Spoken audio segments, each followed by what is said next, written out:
Berita Israel. Selamat menyimak. Israel, you are not alone.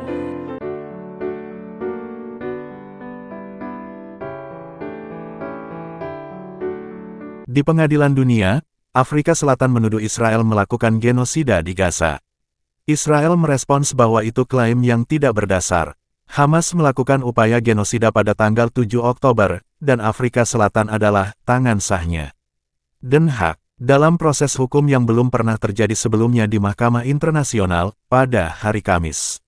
Israel dituduh oleh Afrika Selatan melakukan genosida terhadap warga Palestina di Gaza, selama operasi IDF melawan Hamas.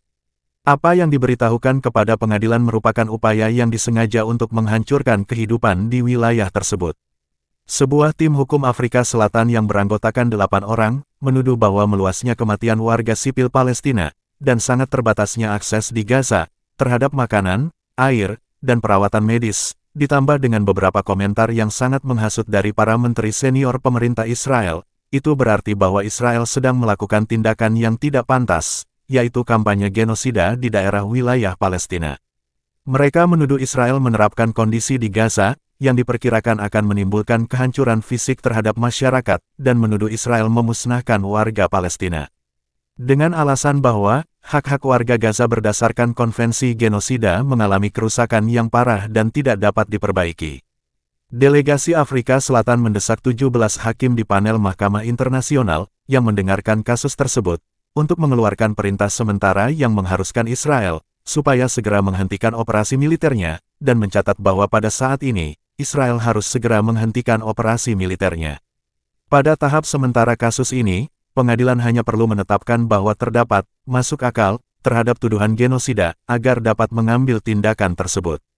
Kementerian Luar Negeri Israel menggambarkan klaim Afrika Selatan sebagai klaim yang salah, tidak berdasar, dan sebagai salah satu kemunafikan terbesar dalam sejarah. Pernyataan tersebut mencatat bahwa tuduhan yang dibuat di pengadilan gagal untuk mengakui tanggung jawab Hamas atas sifat konflik di Gaza, termasuk praktik luas yang menempatkan instalasi militer dan kombatannya di dalam infrastruktur sipil. Dikatakan bahwa Afrika Selatan berfungsi sebagai perpanjangan tangan sah Hamas, dan bahwa klaim tersebut benar-benar memutarbalikkan kenyataan di Gaza setelah pembantaian tanggal 7 Oktober, yang sepenuhnya mengabaikan fakta bahwa teroris Hamas menyusup ke Israel, membunuh, mengeksekusi, membantai, memperkosa, dan menculik warga negara Israel. Hanya karena mereka adalah warga Israel, sehingga berupaya melakukan genosida. Israel memulai kampanye militer melawan Hamas di Gaza setelah ribuan teroris pimpinan Hamas menyerbu perbatasan masuk ke Israel pada tanggal 7 Oktober menewaskan sekitar 1.200 orang, yang sebagian besar adalah warga sipil, dan juga melakukan kekejaman berat termasuk pemerkosaan massal dan penyiksaan, dan menyandera sekitar 240 orang.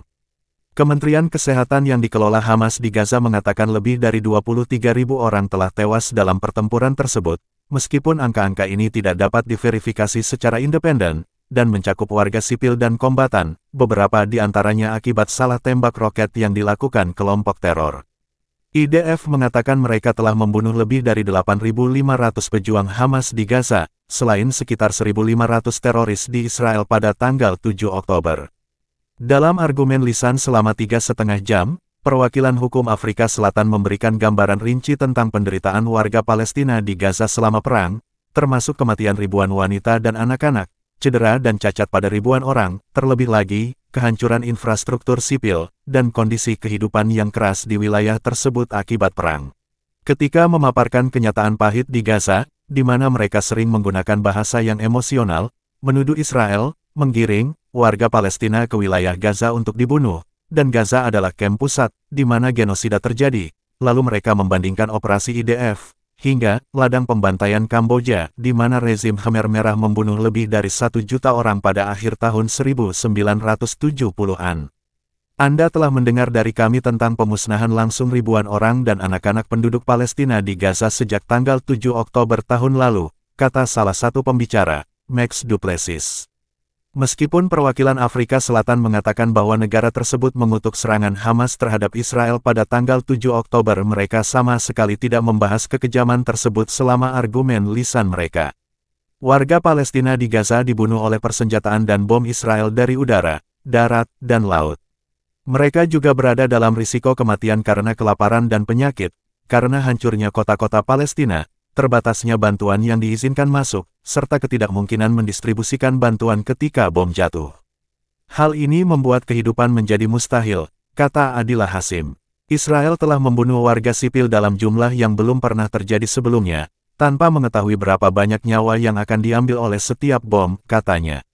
Warga Palestina telah dibunuh di masjid, sekolah, dan rumah sakit. Tingkat pembunuhan sangat luas sehingga jenazah seringkali dikuburkan di kuburan massal, dan seringkali tidak teridentifikasi, lanjutnya.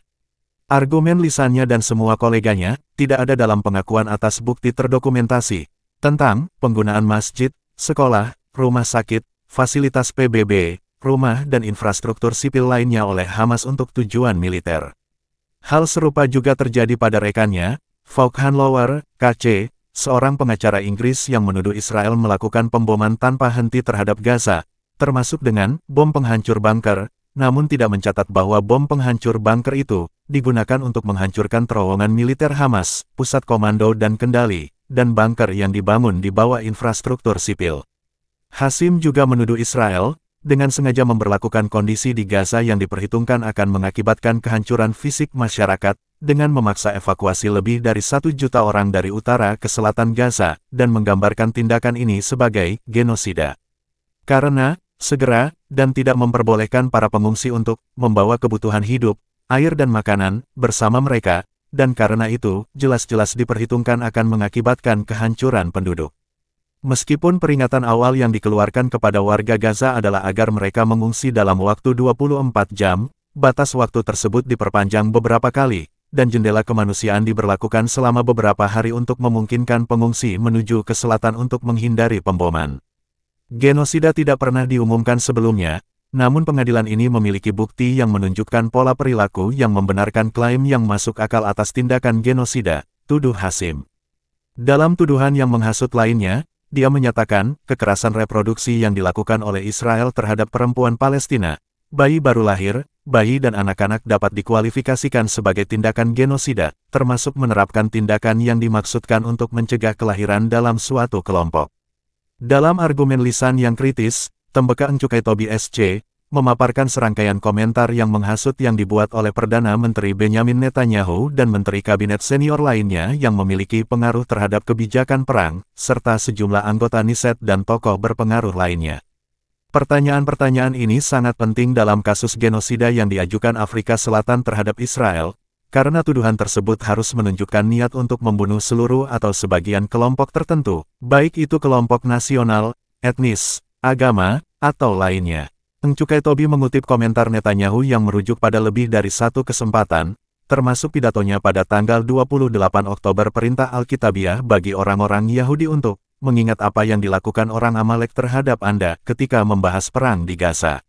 Alkitab menceritakan bahwa Raja Saul diperintahkan untuk memusnahkan semua pria, wanita, dan anak-anak orang Amalek, yang menurut permohonan Afrika Selatan ke Mahkamah Internasional menunjukkan niat genosida atas nama Netanyahu.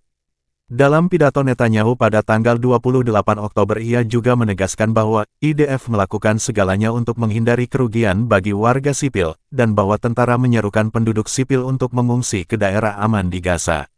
Encukai Tobi juga mengutip, sebagai bukti niat melakukan genosida, komentar Menteri Pertahanan Yoav Gallant yang menggambarkan warga Palestina sebagai manusia hewan, serta komentar Menteri Keamanan Nasional Itamar Ben-Gvir yang mengatakan bahwa mereka yang mendukung dan merayakan kekejaman tanggal 7 Oktober juga harus menjadi sasaran operasi IDF di Gaza. Dalam momen dramatis selama persidangan, Encukai Tobi memutar rekaman video beberapa tentara IDF yang menari di Gaza, mengatakan secara eksplisit bahwa mereka akan memenuhi perintah Alkitab untuk menghancurkan Amalek, dan menyanyikan tidak ada orang yang tidak bersalah di Gaza. Pengacara asal Afrika Selatan tersebut menuntut pernyataan genosida tidak hanya disebarluaskan, melainkan diwujudkan dalam kebijakan negara. Niat untuk menghancurkan dipahami oleh tentara di lapangan. Segala dugaan bahwa pejabat Israel tidak bersungguh-sungguh dengan apa yang mereka katakan atau disalahpahami oleh tentara di lapangan harus ditolak oleh pengadilan ini. Di akhir argumen lisan di Afrika Selatan, Lowe merinci langkah-langkah sementara yang diminta negara tersebut kepada perintah Mahkamah Internasional, termasuk agar Israel segera menghentikan operasi militernya di Gaza dalam melawan Hamas, berhenti melakukan perampasan akses terhadap makanan dan air yang cukup, dan bantuan kemanusiaan lainnya, dan memastikan bahwa para pejabat Israel dan pihak lain menahan diri dari hasutan langsung dan publik untuk melakukan genosida, dan menghukum mereka yang melakukan genosida.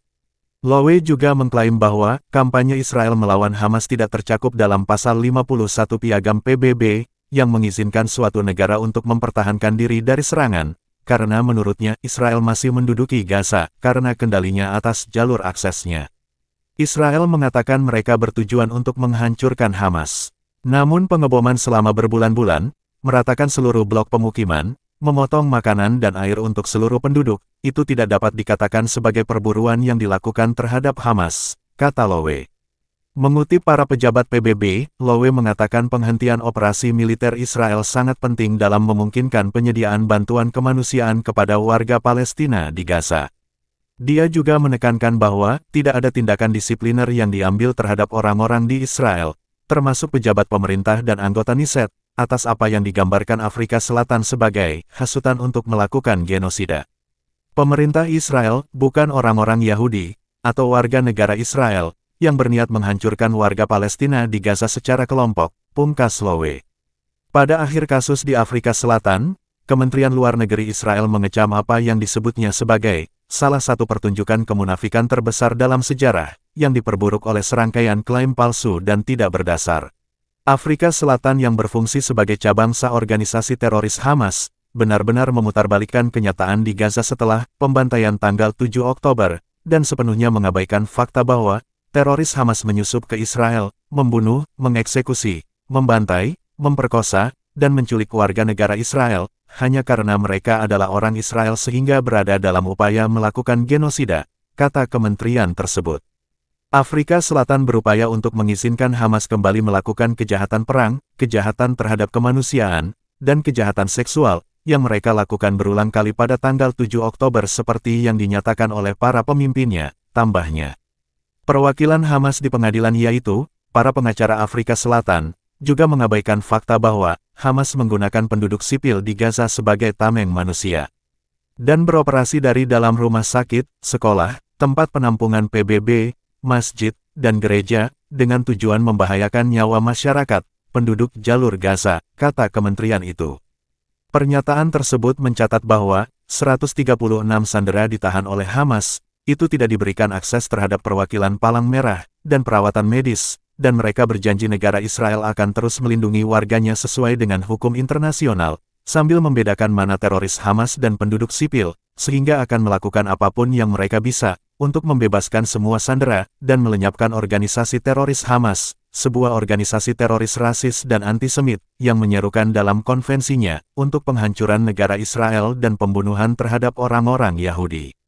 Majelis Hakim di Mahkamah Internasional terdiri dari 15 hakim tetap dan 2 hakim ad hoc dari Israel dan Afrika Selatan, mantan Ketua Mahkamah Agung Israel Aharon Barak, dan mantan Wakil Ketua Hakim Afrika Selatan Dikgang Moseneke, yang dilantik oleh Hakim Presiden Mahkamah Internasional, Joan Donoghue, pada sidang tersebut, dimulainya proses hari Kamis. Israel akan menanggapi kasus Afrika Selatan pada hari Jumat. Pengadilan kemudian akan mempertimbangkan tanggapan awalnya, yang diperkirakan akan diambil dalam beberapa hari. Tampaknya tidak mungkin mereka akan menolak kasus Afrika Selatan begitu saja, sementara prospek bahwa mereka akan memerintahkan gencatan senjata segera juga dianggap mungkin. Pemerintah juga dapat memerintahkan langkah-langkah yang tidak terlalu dramatis, seperti bantuan kemanusiaan yang lebih besar, pemulangan warga Gaza Utara ke rumah mereka, atau masuknya pejabat internasional ke Gaza. Tanggung jawab untuk menegakkan perintah apapun akan berada di tangan Dewan Keamanan PBB.